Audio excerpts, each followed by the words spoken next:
Hey everyone, how's it going? This is the Orange and Black Insider Bengals podcast. I am Anthony Cosenza, and we are happy to have you join us really for the second time on Wednesday for some of you. So appreciate those of you who tuned in earlier. We'll talk about that in just a second. But I am joined. We've got the trio. I'm stoked.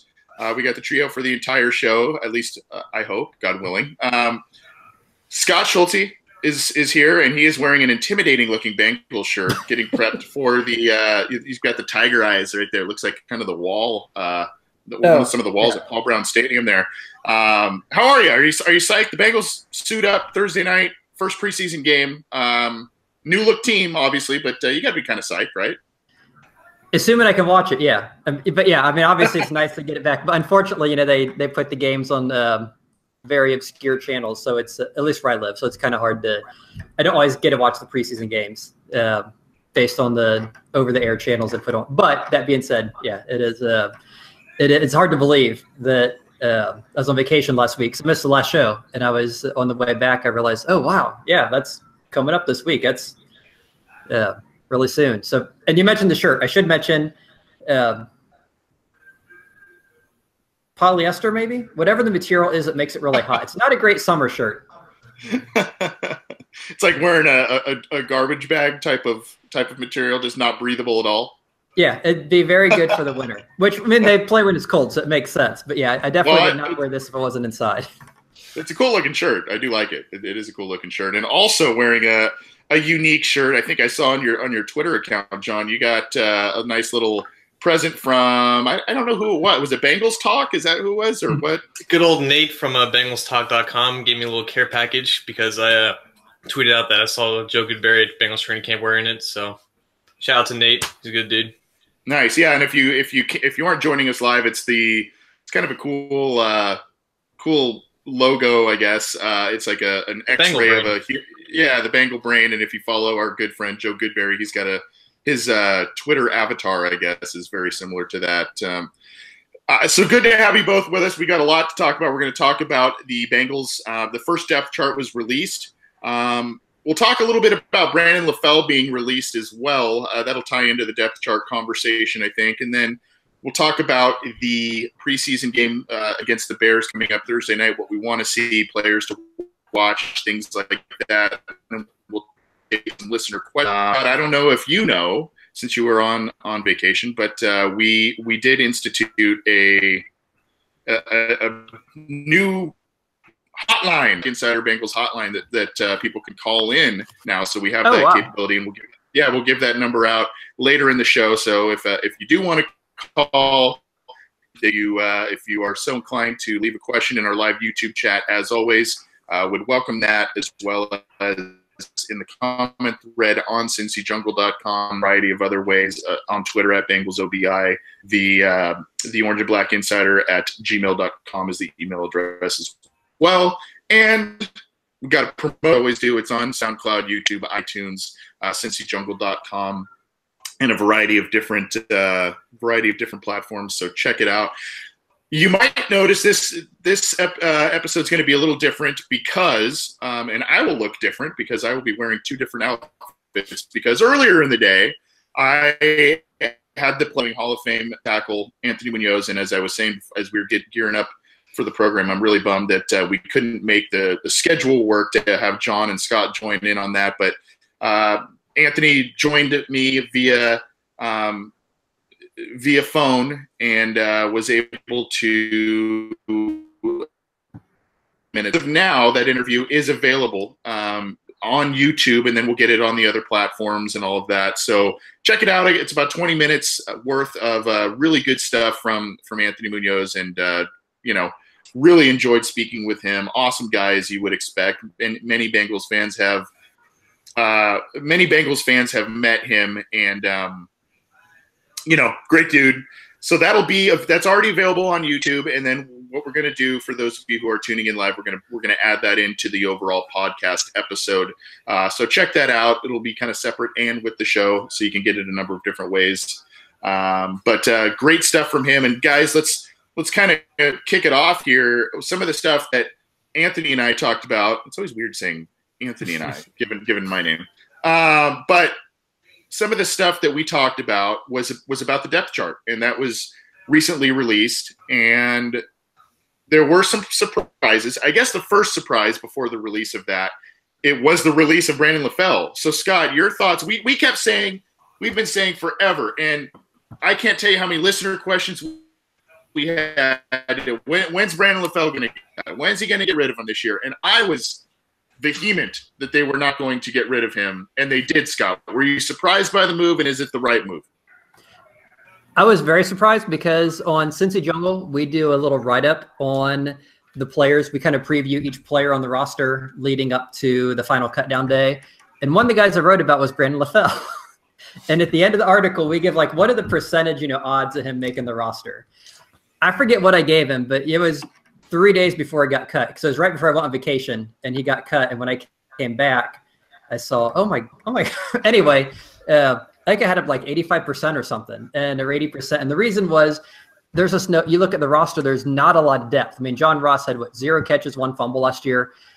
Boyd, hasn't been used very much. And outside of that, you have guys like, Kermit Whitfield and, rookie Alden Tate. Cody Kors played very low. There's just not a lot of depth as far as veteran players. And we all know Marvin Lewis loves his veterans. He never cuts his veterans. They keep their veterans. They, no matter how well or poor they do, they keep them. And then he does the exact opposite and cuts Brandon LaFell. So I was very surprised, basically for that reason, because that's just it's a non-Marvin Lewis move to cut a veteran, especially when you don't have a lot of veteran depth at that position.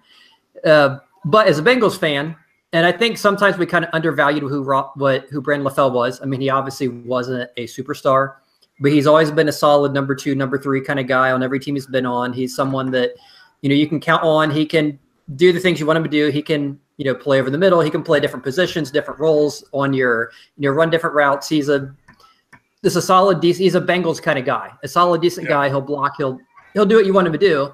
And to see him get cut was a surprise, but it's also, I think for a Bengals fan, you have to be very excited. Not excited he got cut, but I think the reason you should be excited is because what does that tell us? And I think what it tells us is that John Ross and Tyler Boyd are looking a heck of a lot better this year in camp, and the coaches are confident enough in those two being the number 2 and the number 3 that makes them feel that they can get rid of the only other player with a lot of experience at that position.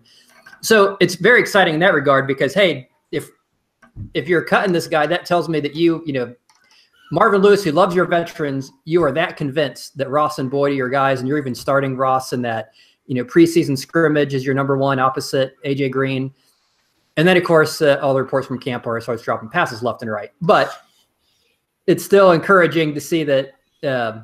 So, yeah, I'd say it's to me it's a good thing, not for LaFell, but don't want him to get cut, but because it tells you the young guys, Auden Tate's coming back, and that they see enough promise and development with the young guys that the move makes sense. Yeah, I think that's the main takeaway, at least for me, is that Marvin, a guy who has been so attached to his veterans, and granted, Marvin has done. There is the frustrating issue of him really hanging on to veterans longer, maybe longer than they should, or giving them more prominent roles than they should have. But he really has done, I guess, the one thing that you got to like about this veteran preference type of thing. He relies on some of these guys for a handful of years when the team is in major transition. And usually, more often than not, it has worked out for the Bengals in terms of these guys producing. Now, Brandon LaFell, like you mentioned, Scott, his numbers were a little inflated in 2016 because of an injury to A.J. Green. He wasn't overall explosive in terms of a big game-breaking receiver, but he had some solid games for the Bengals. He was a good bridge guy, which is what they needed. And unfortunately, I think he gets a little bit of a bad reputation because who we replaced was the exciting Marvin Jones and the flexible Mohamed Sanu. And the team is still kind of scrambling to do that. I like what you said about the young guys. You got to. Obviously, they're making plays and opening the eyes of the coaches at camp. John, I mean, same question to you about it. If it's a good move for the Bengals, and I guess the other side of it is, some of the receivers seem to be, especially like AJ Green, they made some comments about maybe not being so happy that LaFell was let go. Is that a negative, or is that just, hey, we're sticking up for our friend, and he gave us some good games, and you got to take it for what it is?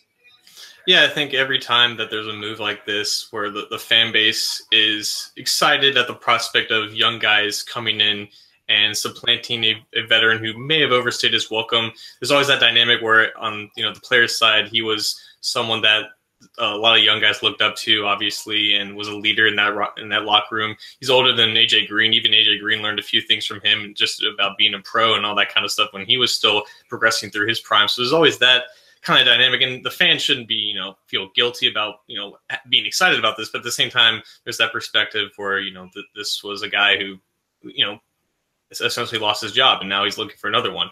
But it's just piggybacking off Scott's point, not only was it a non-Marvin Lewis move to move on from Brandon LaFell, it was a non-Mike Brown move because LaFell had a $1 million roster bonus that he earned, I think, at June 1st.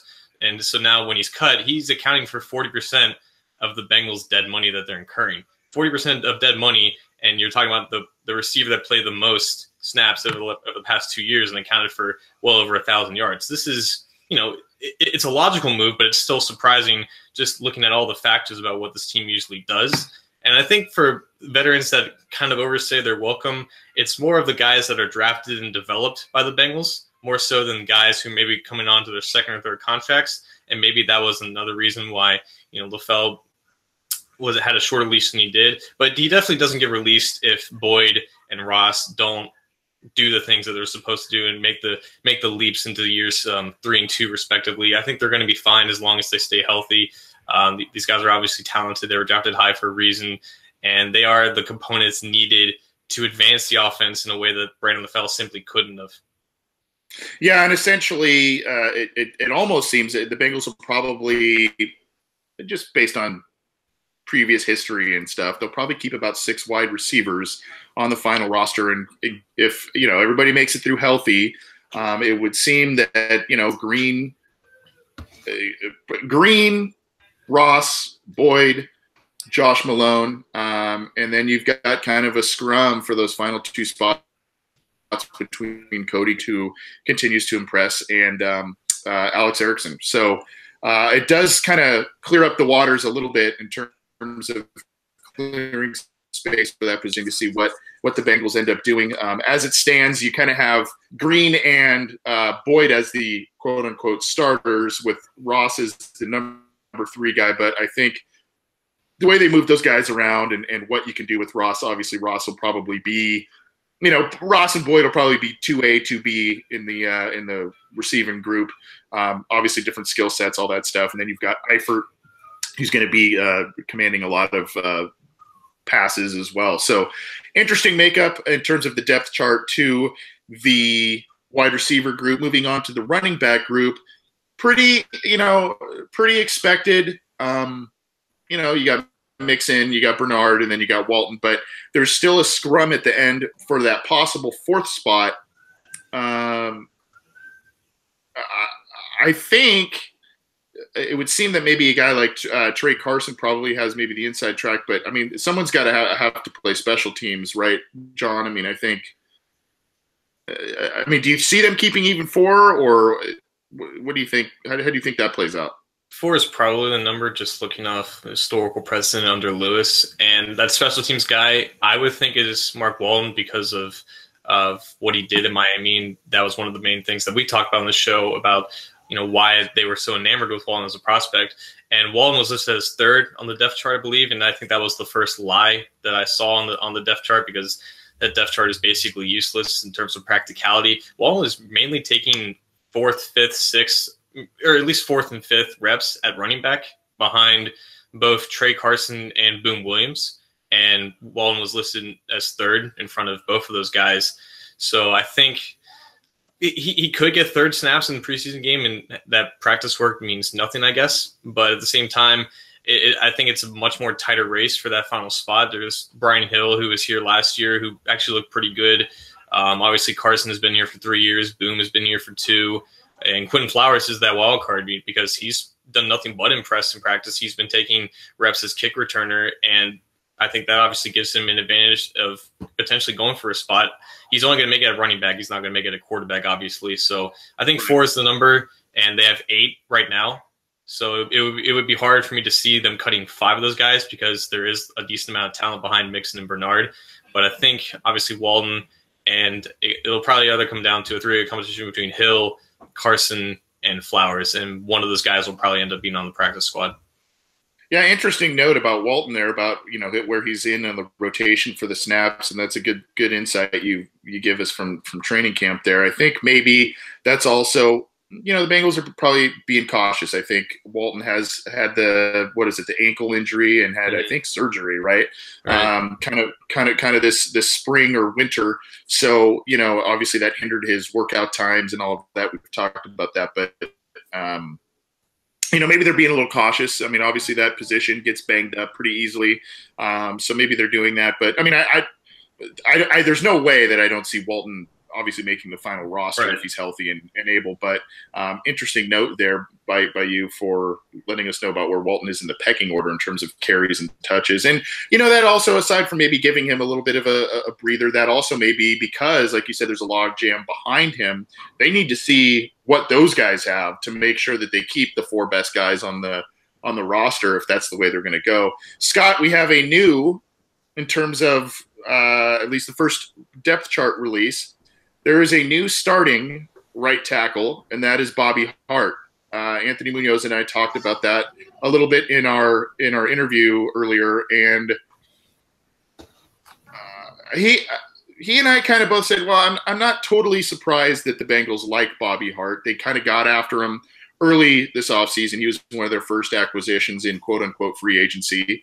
But, I mean, he's beating out, at least according to the depth chart, it looked like a boy he's behind him. And then Jake Fisher is the backup left tackle, not really mentioned too much in the right tackle. Obviously, he'll be in that mix. But, Scott, are you surprised about Bobby Hart being the top guy at right tackle? And are you convinced to this point that he is the best option of those 3?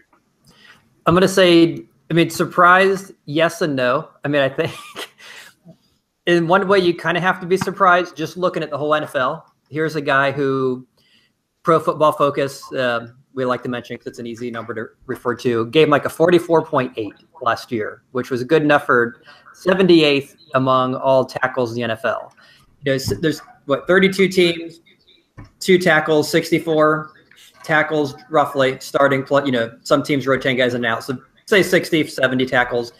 You finished 74th. That's not very good. So anyone outside that top 60 or 70 really shouldn't be starting because they're just not very good. So as a guy that the Giants kind of complained about lack of effort. They seemed to cut him as soon as they could right after the season. They didn't want him returning as bad as their line was. So obviously a lot of people around the league don't think he's that good. So in that, from that perspective, yes, it's a surprise that he is the starting tackle. On the other hand, it kind of makes a lot of sense because part of it is you have to look at who is he competing against. It's not like he's competing against Willie Anderson, or Andre Smith in his prime. He's competing against Jake Fisher, who's coming back from an injury, who had struggled before he had the heart condition, the dysrhythmia. He's competing against Kent Perkins, who's an undrafted free agent, who I think played guard in college mostly. So he's kind of transitioned to tackle. He was a great story last year, but there's a difference between year to year when you get these undrafted guys. How good is he going to be? And possibly although they have a boy, he kind of listed on the left side. So it's not like he's competing against the greatest of talent. And so I think on one hand, and this is where I think that we're really going to see in the game is I think it's kind of a scary, and I don't want to say that because we like to think the line's better. We kind of fixed a couple of the positions, hopefully. But yeah, unless there's something, unless Frank Pollock was able to work some sort of magic with this guy, and I suppose we'll find out. But all reports I've heard from training camp are that Sam Hubbard's been beating him pretty easily. So, and nothing against Sam Hubbard, but he's not Von Miller by any means. So, you kind of, I don't know. It's I think it's more just a statement of where the other guys are, which I think is a little discouraging, because I think we were kind of hoping that, hey, after the surgery, that with Fisher, now Boyhe's in his, third year, his fourth year. He has this supposedly great offensive line coach. One of these guys is going to turn it on, and instead it's Bobby Hart. But maybe Bobby Hart's turned it on. And I guess it's just more, I'm kind of rambling, so I'll stop. But essentially, yeah, it's more a state of what they have behind him as opposed to, I think, anything he's actually doing himself. Well, I'm going to say this, that in talking with Anthony Munoz, he is dead convinced that the assistant coaches are going to make a big difference and are making a big difference this year. I asked him about that, and he mentioned Frank Pollock a lot, and he believes that he's going to have a big impact. John, I do want to make those of you who do not follow John on Twitter, you should. He's been at training camp, and he's been posting some videos. And some of what you've posted, at least from a couple of maybe Monday, Sam Hubbard was beating or getting pressure against Trey Hopkins, who is listed as the starting right guard. I think you also said Carlos Dunlap giving Bobby Hart fits was another video you had. I mean, are you surprised? I guess where I'm going is, are you surprised at Hopkins and Hart being atop the depth chart? And if this kind of stuff continues in practice, meaning them kind of getting beat on, I don't know if it's a semi-regular basis or what have you, might the Bengals go and try and get someone who gets cut from another team to try and be a stopgap starter this year? I wouldn't put that out of the equation, but I would say it's unlikely. And I would also say that in the past 3 training camps that I've gone down to, the consistent theme is, and even going way back, I've been to a lot of training camps when I was really young. The thing with practices is that defensive lines typically have the advantage over offensive lines because, it's a lot of one-on-one situations. It's obviously not in game. It really favors the defensive line and a lot of those other factors. But just from the things that I've seen, Hubbard has really made an impact at anywhere he's lined up. I think one of the things we looked for when he was drafted is he going to be playing inside? Is he going to take that role away from Michael Johnson? And he finally got his chance on this past Monday, and he looked really good there. So hopefully we see more of that tomorrow during the later course of the game when Johnson's out. With Hart and Hopkins, I'm not surprised that Hopkins is starting just because of the way he finished last year. And obviously Westerman had the food illness. He lost 10 pounds. And they were kind of bringing him along slowly. So he was obviously behind Hopkins and Redmond. And then it was just a matter of Hopkins being better than Redmond, who, to his credit, Redmond has slimmed down, I think, and is looking a little bit leaner, which I think will help him in terms of pass protection as long as he has the same pop and run blocking. But it's just a matter of Hopkins being slightly more consistent. He's obviously older. The Bengals know what they have in him. And with Hart, Scott is basically right. It's more of a sense of, what Hart's competition has been like, more than just a lack of indictment, I guess, on Hart's skill set and how he's looked. Hart himself, I didn't know this. He's actually listed at 316. I've always known him to play around 330 pounds, and that has not worked for him as an athlete. He was a guard coming out of Florida State and it tested 330 pounds. It tested as one of the worst guards at the combine that year. So he's playing at a much lighter weight than what I thought he was, and he looks slightly more athletic. I know Marvin Lewis called him athletic, and I wouldn't exactly call him that relative to other tackles. But he's looked okay, and that's more than what I could have said about Fisher or Boyhe, who have had much worse reps than Hart. And I think what we talked about with Pollock about getting Fisher and Boyhe, right, utilizing their talent, it's just that Fisher was the guy who had more tools to work with than a Boyhe, but Fisher still has to execute regardless of what Pollock is working on with him. And Fisher is kind of just not clicked, and I wonder if that's more to just his development stunting because of injuries, and then playing him at tackle and fullback instead of tackle in his first couple years. And I wonder if that stunning growth has really affected him in year 4. And with Boyhe, it's just a matter of, this guy wasn't as good as we really thought he was, and there's only so much that another offensive line coach can do for him. Yeah, the Bengals aren't.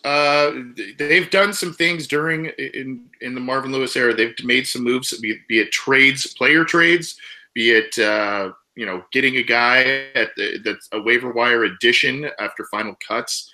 Reggie Nelson was a late trade, if you remember. Brandon Tate was an addition they made in 2011 after he was kind of surprisingly cut by the Patriots at that point. You can go back to Kelly Jennings being a summertime acquisition. So, I mean, they've gone after some guys. Now, I'm not sitting here saying, oh boy, they can't go out there with Hopkins and Hart. I don't know. Those guys better show a lot this preseason in terms of being able to for fans and the team to trust them. But that's kind of some of the major spots of the depth chart we wanted to talk about. Some surprises, some not. I think obviously the offensive line is going to continue to be a focus this offseason, this preseason, especially right guard and right tackle with Hart and Hopkins leading the way at this point. Now, as we like to rely on preseason game performances to do that, and the Bengals have their first one coming up against the Bears this Thursday night. This is the Orange and Black Insider Bengals podcast. I'm Anthony Cosenza. I'm joined by John Sheeran and Scott Schultz. We all are associates, and I'm glad they were able to join us tonight as we get ready to preview the Bengals' first preseason game. You can get this program on iTunes, SoundCloud, YouTube, at cincyjungle.com, as well as get in touch with the program at BengalsOBI on Twitter and the obinsider@gmail.com. We're going to be taking some listener questions if we have some time. If you want to call in, not quite yet. We're gonna talk about the preseason game first. But if you want to call in a little bit after that, 949-542-6241 is the number, and I'll give it out again before we actually do take listener questions. This number 949-542-6241.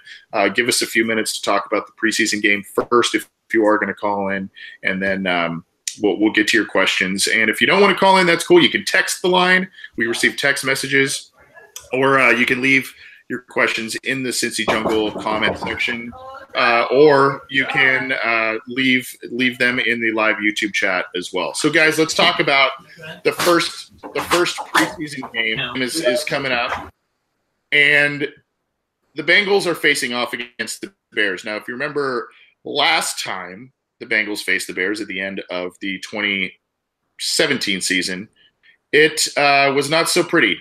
They got blown out. They got blown out by a rookie quarterback and Mitchell Trubisky, who had a career day, of course, against the Bengals. And, they trounced them. Now, obviously, we're not going to see a lot of the same starters, at least not for a long period of time. But we'll get to see them a little bit, and we'll get to see a lot of these guys we've been talking about for a long time. We'll start with you. What are some of the main takeaways you want to see from the Bengals in preseason game one? I mean, I said this earlier today. It's not going to be pretty.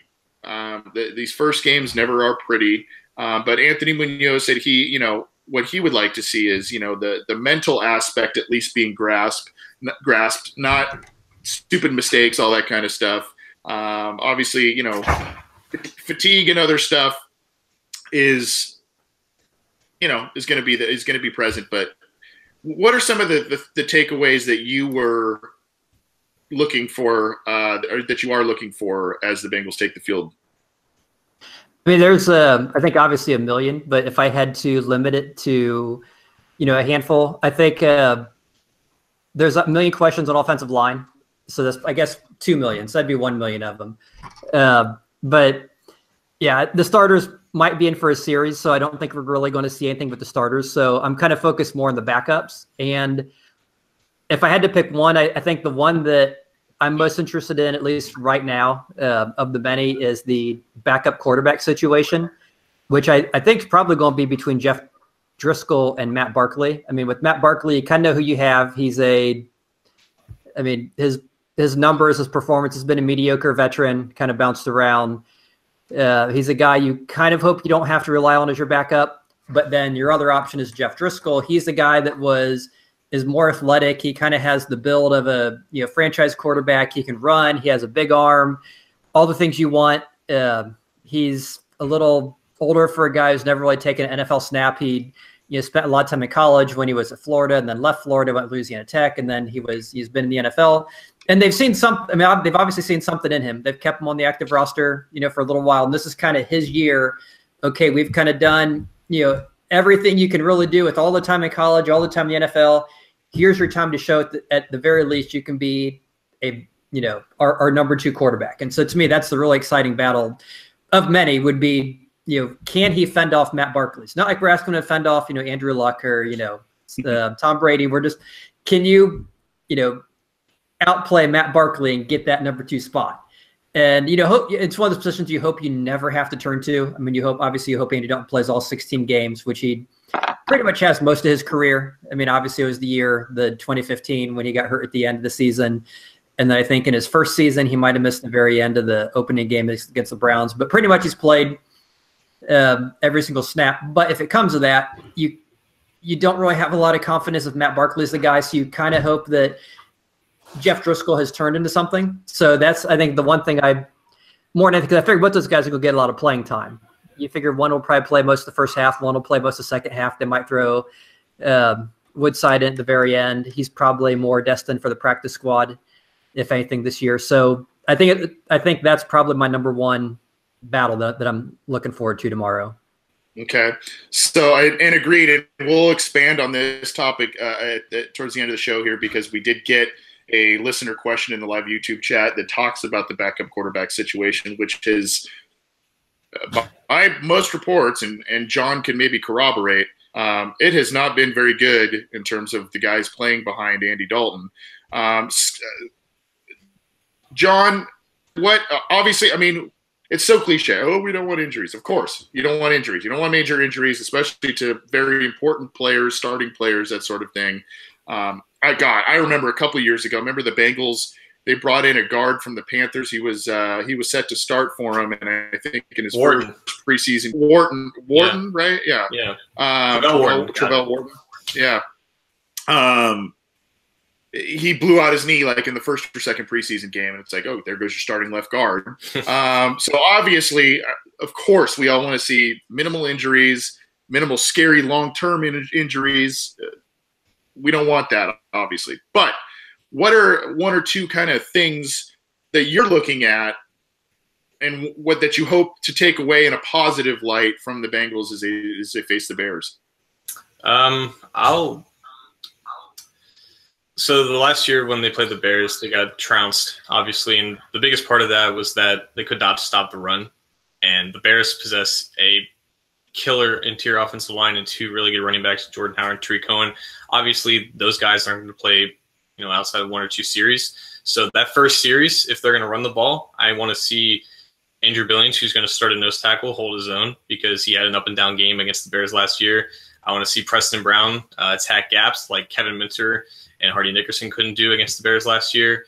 I want to see a force to be reckoned with up the middle in run defense, and just because that was such a colossal weakness on the team last year, and it was the worst part of the defense was the middle of that defense. So the Bears only got better in that area with drafting James Daniels, who will probably play a little bit center, maybe a little bit left guard tomorrow.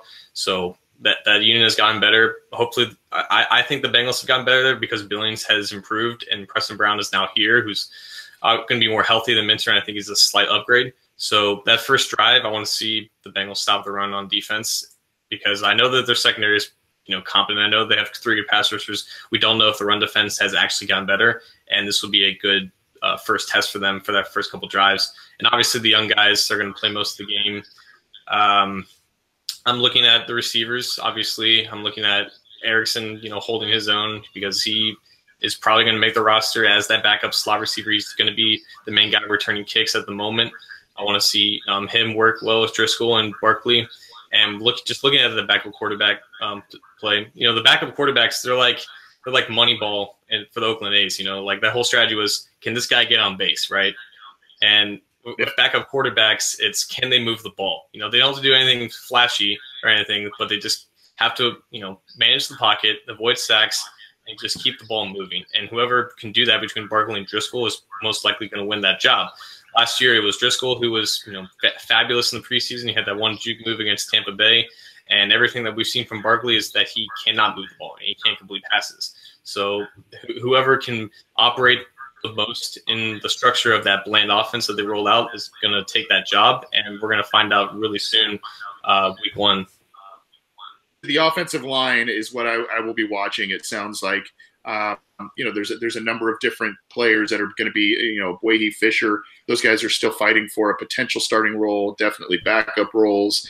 You've got young Billy Price who's in there, who's going to be, who's he may get a little more time than other guys on the line just because he's young and kind of getting used to the system. So I'm looking for that, but I'm also looking for the just kind of the offense to kind of what you both have said with the backup quarterbacks, move the ball, get points on the board.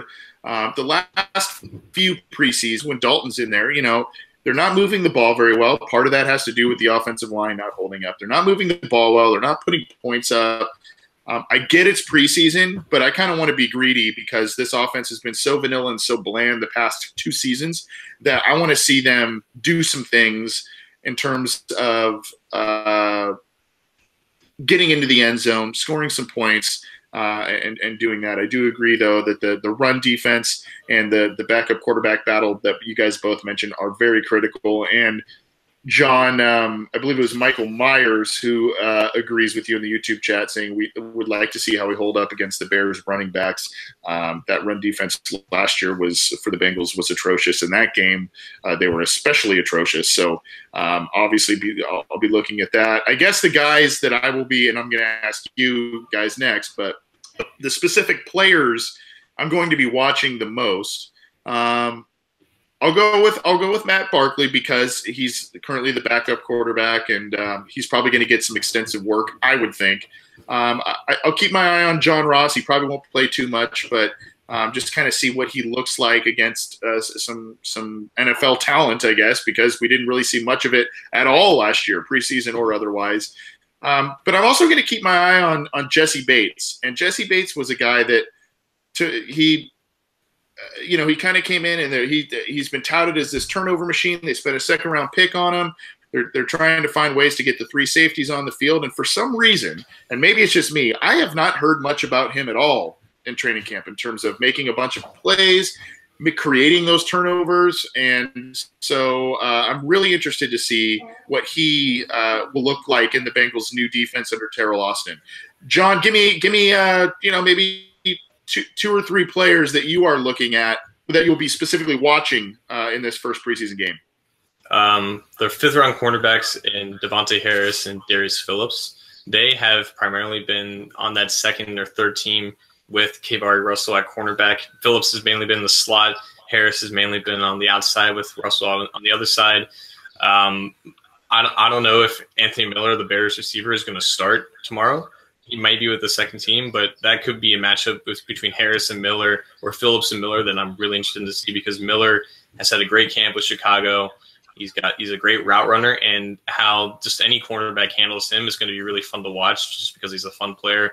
So, and just going off of what you said about Bates, the whole rest of the secondary, because they typically keep 9 or 10. We know who the 5 stars are going to be, but we don't really know who those 4 other guys are going to be. Like, it could be Brandon Wilson, could be still Josh Shaw, it could be then drafted Trayvon Henderson. So just watching these young guys in the secondary fight for those jobs, specifically with Harris and Phillips, because maybe only one of those guys makes the roster. Just seeing how those guys do now when the lights are on is going to be really fun to watch. Yeah, and kind of just real quick, kind of going back a little bit to the depth chart discussion, were you surprised to see Shaw listed as a safety? Guy at both of those, at both cornerback and safety. He's kind of been, he's an athletic guy, but I just, for some reason, it hasn't fully clicked in terms of finding a true niche in the NFL. And were you surprised to see him listed as a safety? Kinda, but not really, because he played mostly safety last year. But it doesn't do him much good because besides Shaw, the safeties are stacked. and there's going to be at least 4 guys who are locked for the roster besides Shaw. So if he were to make it as a safety, they would have to carry 5. But obviously he has that versatility of being both a safety and coming up and being a nickel cornerback. But even if he's that, then he's probably the second or third guy behind Dennard and Darius Phillips, and you have to challenge him. So Shaw is definitely, in my opinion, on the outside looking in. And I think he has a worse chance of making the roster right now at safety than he would be at cornerback, because they are dealing with a couple injuries at cornerback with Tony McRae and Sojourn Sheldon. And they brought in a guy in CJ Goodwin, but I don't think they're going to expect much of him. So it's kind of interesting how they're officially listing him at safety, even though he's played exclusively safety in training camp. I'm surprised they just haven't moved him back to cornerback with all those injuries that have occurred there. Yeah, the Goodwin signing is very interesting because that guy was like a wide receiver. He's gigantic. I think he's like 6'4". Very, very limited defensive snaps in college or the pros. But obviously the athleticism is there, and I think the Bengals like that. So, I mean, he's got a major hill to climb up, but interesting dude to say the least. Scott, give me 2 to 3 guys specifically that you'll be looking at this. And we've got a 4th host. I love it. Some guys that you're looking at as the Bengals take the field for the first game this year. Okay, and this, if I apologize in advance if this is repeat of some of the stuff John said. So I was a little distracted, but I think a couple of the guys. One is Andrew Billings, just because this is his third year, and I was surprised to see him listed as a starter over Baker. So I'm really curious to see what he does. I mean, he showed last year, he had some good moments where he got some push, he got in the backfield, but he didn't seem to have that awareness. Like, he would get back there and then the guy would still run past him. So I'd like to see him, take that next step and use that strength and that, that power he has to get past those guys and really turn it into something. So he's the guy I'm looking at. Another one's kind of 2, I guess, is the Sam Hubbard, Carl Lawson, our younger edge rushers. And I would say Willis, but I really haven't heard much from him so far in the preseason. Hubbard, because at Ohio State, he was one of these guys, he was decent, but he didn't seem like, and he was no Joey Bosa. He was a guy you watch, he's an effort guy. He was good against the run. He could get, pressure now and then. But everything you hear from camp, it's like, and it could be the tackles he's going against too. It's like, wow, like this guy seems, sounds like he's pretty decent. So I want to see him go against another line and see, is he as good as we've seen? And then same with Carl Lawson. Now he's in year 2. I want to, be able to see how they use him. Let's see that last year wasn't a fluke. Let's see that he's getting pressure this year. Let's see, do they line him up actually on the edge? Are they going to use him a little more? Are they going to keep him in this like outside linebacker role they said he was last year? Where exactly are they going to play him? And then the other one I'm kind of curious about, and well, actually it's 2. I would say Billy Price, but I've already said one Buckeye, so I'm going to go with a different guy. I'm going to go with Dre Kirkpatrick. Just because he's had one decent year as far as I can recall, and that was the year he signed the big contract. Last year, he was clearly well behind William Jackson in his performance, probably well behind Darqueze Dennard. I know Dennard's more like the slot guy, but I want to see are you guys still there? Yeah. Okay, we had some buttons pushed accident. Okay, there we go. Okay. There we go. So anyway, for those of you who don't have video, I just had to move the mouse to the ear. Well, okay. Sorry. What was I saying? Yeah. Okay. Dre Kirkpatrick, because he just has not seemed to play very well. He had a couple big plays a couple years ago, but outside of that, he just doesn't look like the guy you want. He has the length, he has the speed, but he just seems to get burnt on a regular basis. And I just want to see, do we have a number 2? It's obviously not Shaw because they put him at safety.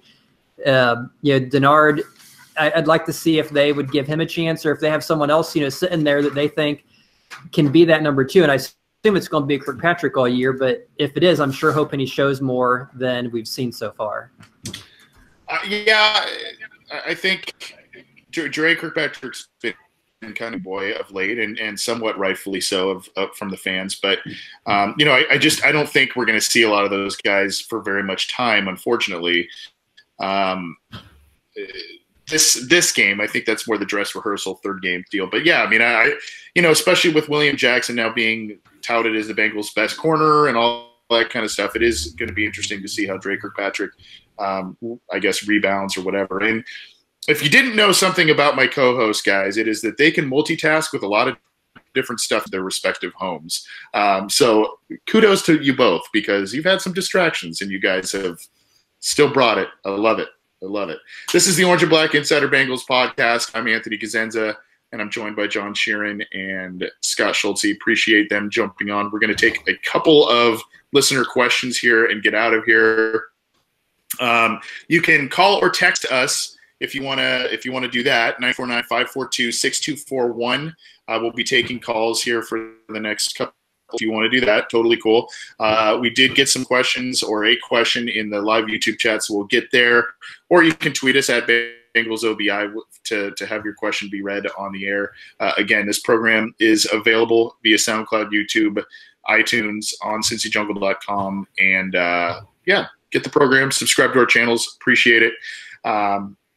Let's go with Kenneth McClendon Jr. And John and I talked about Kenneth. Scott, I don't know if you heard, Kenneth's father is Skip McClendon, the old Bengal who played for the team in the late '80s and early '90s and whatnot. So yeah, he was on their Super Tecmo Bowl lineup. Yeah, and so we're gonna and thank you, Kenneth. He did shoot me some information on how to reach out to his dad, and we're gonna try and get his dad on the show as well. So that was really cool. But he's also an ardent listener of the program, and we're stoked on that. He wants to talk about the backup quarterback position a little bit more. He says, let's say Andy goes down. Are we confident in any of the backups?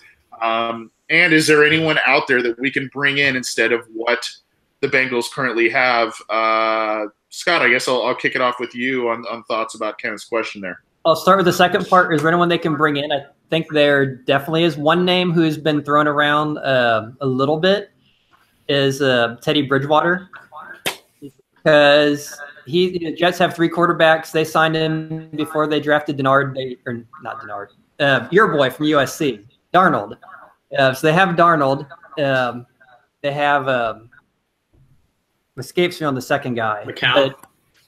They still have Josh McCown. So Bridgewater's the third guy. He's never really been. I mean, he had one decent year in Minnesota. I mean, he's not like some sort of great savior, but he is a solid, decent, he's definitely a step up over what they have right now behind Dalton. And some people, I mean, if you remember when Bridgewater was in the draft, when he fell to the Vikings at the end of the first round, a lot of Bengals fans were clamoring for them to grab this guy to replace Dalton or be the future replacement for Dalton.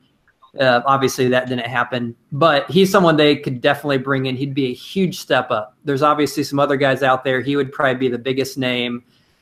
He may be the cheapest. I don't know if the Jets would want to carry 3 quarterbacks, depending what their roster has. You mentioned earlier the Bengals doing trades around cut down day. That would be a possible trade if there's something the Jets want, like a deep, a backup in their position, or what, late conditional pick or something, depending on playing time. So that would be the second question. The first part of the question: are we confident in any of the backups as of right now? I wouldn't say it's no. I would say it's a very strong no. Or even a little stronger than no. Like a hell no. Yes. maybe even that's squared. It's beyond a purgatory no. Definitely to a hell no. And because with Barkley, you can look at the numbers. You can go back and see the film. He's just not. And I know Anthony's a USC guy, and I'm going to be, so I won't be too mean. Yeah, he's just not a great option. With Jeff Driscoll, I think he is he's kind of the guy that you are putting. He's kind of your lottery ticket in a sense. I mean, you've invested a lot in him. You keep putting those dollar bills to that cashier at the Speedway gas station. Keep getting your scratch offs. We've been doing that with this guy for several years now. We've put all that money.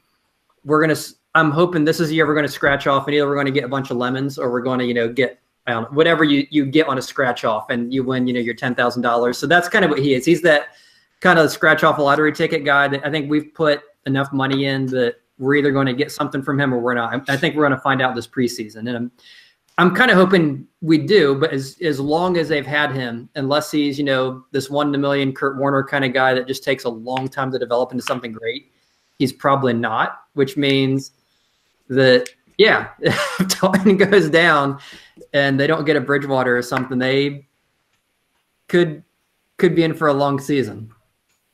Yeah, and I don't know if we need to even go to John because he astutely said hell no. So I just want to say one thing. Teddy Bridgewater. I'm kidding, of course.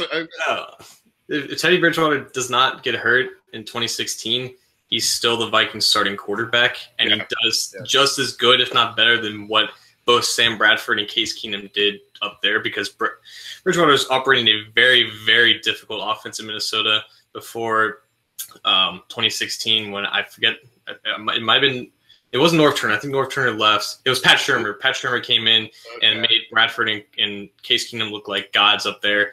And, then they got Diggs and Thielen going. Bridgewater would have been so good in Minnesota if that injury didn't occur.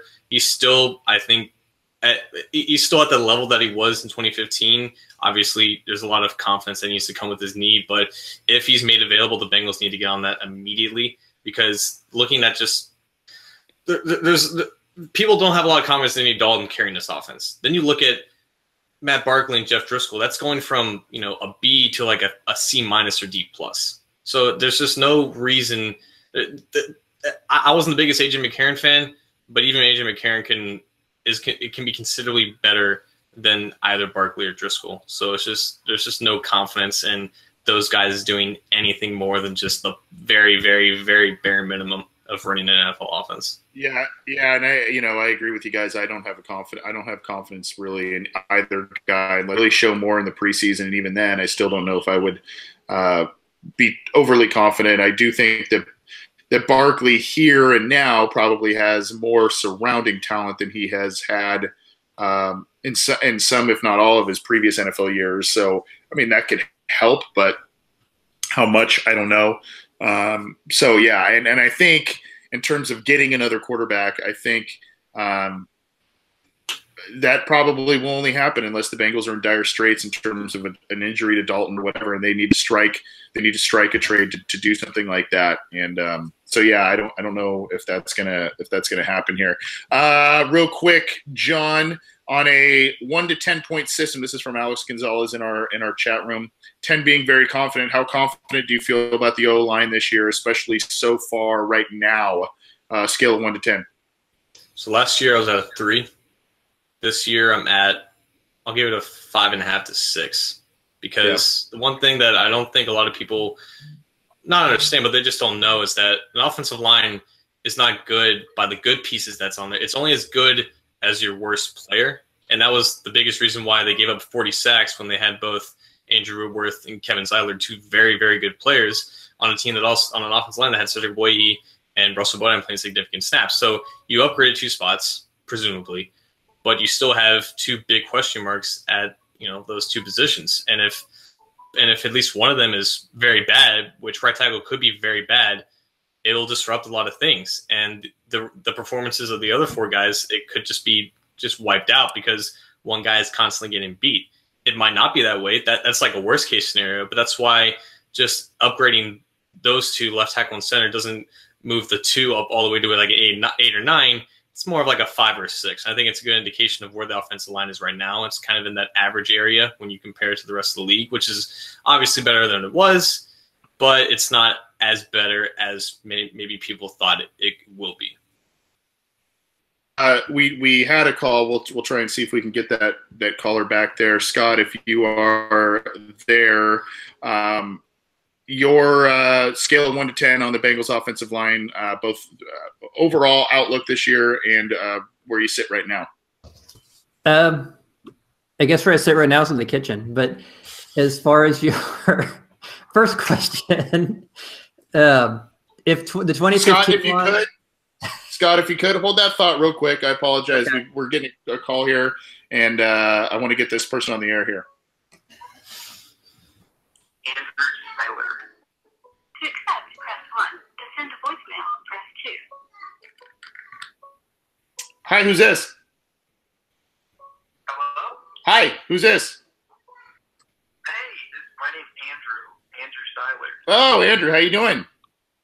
Good. How are you? This is great. Yeah, we've got a number out now, so we're we're kind of official, and I know you've been in our live chat. And John, I forgot to tell you, Andrew, Andrew did your great work earlier, but yeah, I've been following his practice stuff. Yeah. Sports or whatever it is. Mm-hmm.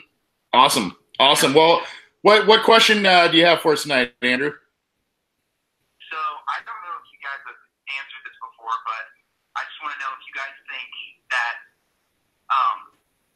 that Dalton will succeed more, and not just Dalton, the whole offense will succeed more in Bill Lazor's new offense, or if it would have been a better idea just to have Bill Lazor kind of re-implement the same offense that he implements the offenses that Dalton's been used to in the past. Kind of what he did last year. Or do you think it's a better idea that he just started over? All right. Well, we're going to take your question. We'll get you off the air here, Andrew. But thanks for the support for the show. Thanks for tuning in, and thanks for the call. You can call in every episode if you want, and we'll try and get you on the air. All right. Thanks, buddy. Appreciate it. See ya. So, John, were you able to hear Andrew's question there? Yeah. Okay. It's a good one too.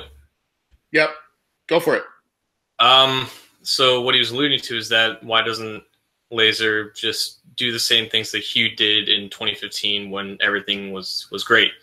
And it's a good idea in theory, and it's exactly what Ken Zampese tried to do back in 2016, 2017. And two reasons why that didn't work is that the personnel wasn't the same because they lost Marvin Jones, Mohamed Sanu, and Brandon LaFell and Tyler Boyd just weren't ready to implement those roles effectively. Obviously, Eifert was hurt both of those years as well, and Eifert was completely healthy in 2015.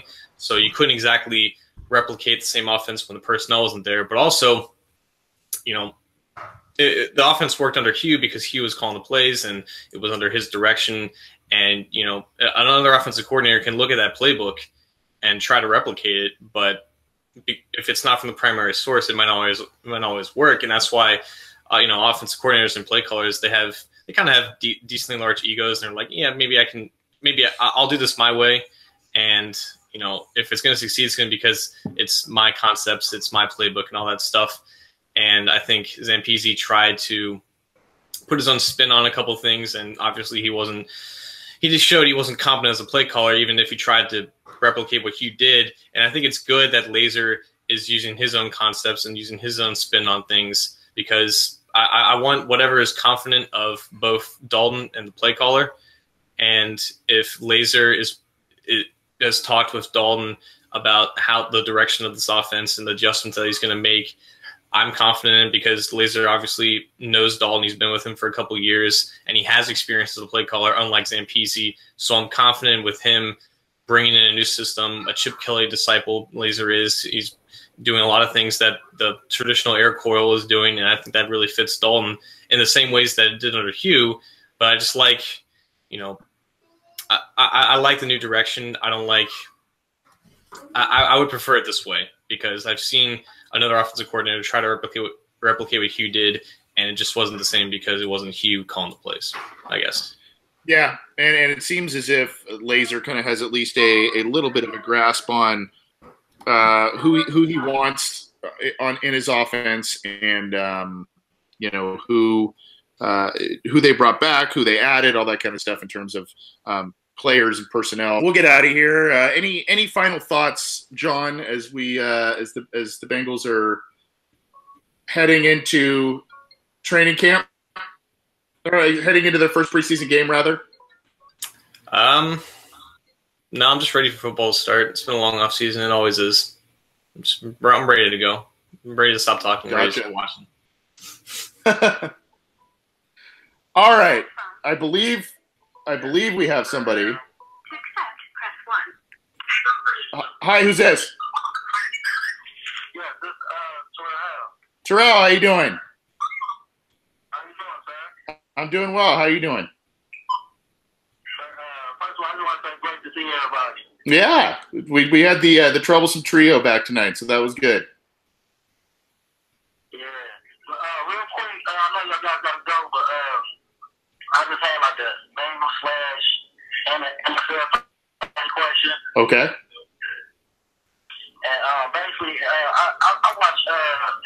Live and NFL Network, and everybody keeps talking about DeAndre Hopkins and Antonio Brown and Odell Beckham. And I truly believe that AJ is better than Odell.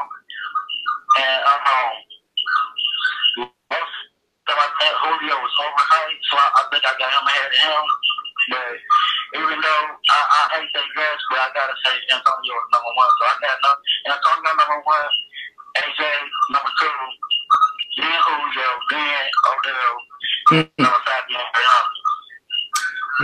That's not an unfair take there. I do think that there are some, between AJ Green, maybe, he doesn't have the Matt Ryan or the Eli Manning or, however, and people can place Andy Dalton where they want in terms of quarterback pecking order. But, AJ Green may have had a little bit of a slighter bump in statistics in comparison to some of those people. If he had a Big Ben, if he had some of those guys thrown to him, I do think that, unfortunately for AJ as well, he plays in a smaller to mid-market type of atmosphere, so he doesn't get the attention that Odell Beckham gets.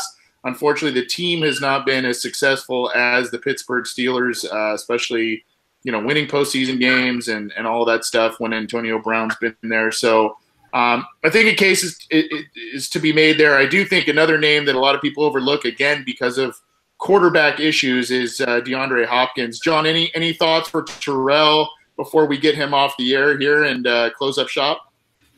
So Hopkins and AJ are the two best receivers that have to deal with inconsistent quarterback play. And not only that, but AJ is in an offense that's unlike Antonio and Julio in Pittsburgh and Atlanta. They don't find creative ways to get him the ball like those two get, and that's why they end up with well over 100 receptions a year and much more like yards after catch and stuff like that. And consistently, AJ is below in terms of, guys with over 100 targets, but below in deep target efficiency because his quarterback is just less accurate going down the field compared to Matt Ryan, Ben Roethlisberger, and that stuff. And I've always felt, not bad, but there's definitely a sense of both Hopkins and Green being underrated, where production just doesn't tell enough about their true talent because their surroundings aren't as favorable as the top two in Julio and Antonio. And I still think Julio and Antonio are 1 and 2 because they're that talented, but they're also 1 and 2 because of their surroundings and their supporting cast. Yep, good take. Thanks, Terrell. Thanks for calling in. Sorry we had to squeeze you in. All right, you as well. Appreciate it. We're going to close up the phone lines now for the rest of the evening and get out of here. John mentioned that he's just ready for some actual football, and I think we all are. And I think we're ready to see a different Bengals team that we've seen over the past couple of years. I don't know if we have Scott back. Scott, are you there? Okay, I don't think we have Scott anymore, but that's okay. We are going to get out of here. We're excited for the Bengals' first preseason game tomorrow night, Thursday night, against the Bears. It sounds like, I think one of our callers, I think it was Andrew Seiler, who said he's going to be at the game. So that's kind of cool. There's going to be some people there that are affiliated with this show. We appreciate all the callers and those of you who tuned in live. I also appreciate those who tuned in live earlier today for the interview with Anthony Munoz, and obviously our greatest gratitude to Mr. Munoz. And in that interview, aside from obviously his breakdown of the Bengals, he talks about his foundation and other community work he's doing.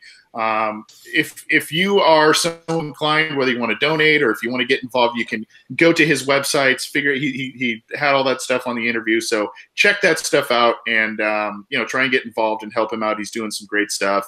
To my co-hosts John and Scott, appreciate it. I know we started a little earlier than usual tonight. I appreciate it. Thanks for being flexible as always. Thanks for coming on.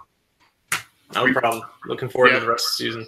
Absolutely appreciate it, guys. And we're going to get out of here. Enjoy the first preseason game of 2018, and we'll be back to talk about it and the next game as well. This is the Orange and Black Insider Bengals podcast. Thanks.